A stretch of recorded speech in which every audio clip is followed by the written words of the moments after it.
Do Moses and Jesus have anything in common? Yes, but not as much as Moses and Muhammad. God used Moses to free Israel from their bondage and slavery. Israel rejected his help at first, but Moses didn't reject them.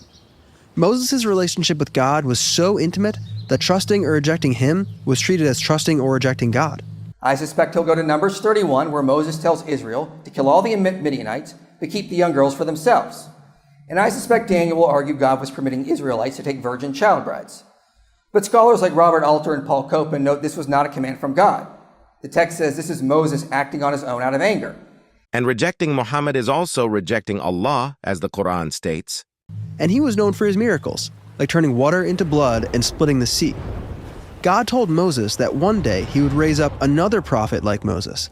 And later, the prophet Isaiah described the Messianic age as a new Exodus with a new Moses, who would free the people from their bondage to sin.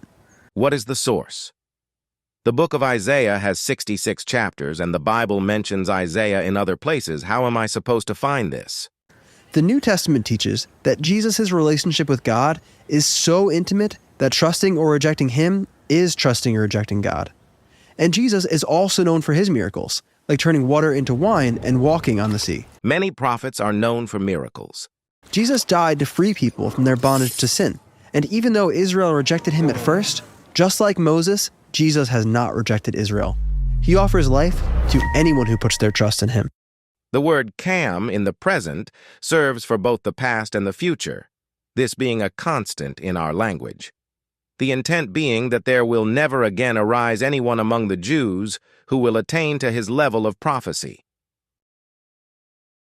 If Moses is speaking, the prophecy in Deuteronomy 18:18 while addressing the whole of Israel, then the prophecy is speaking of raising up a prophet from the brothers of the whole of Israel.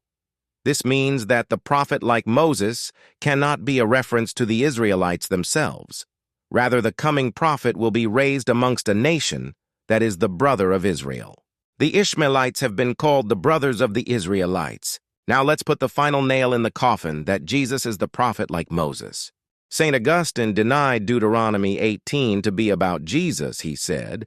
Christ was not a prophet, nor was he like Moses, he also said. If we were to assert that Christ was a prophet like Moses, the Jew would either deride us as ignorant or pronounce us untruthful. He also said this argument won't convince a Gentile or Jew.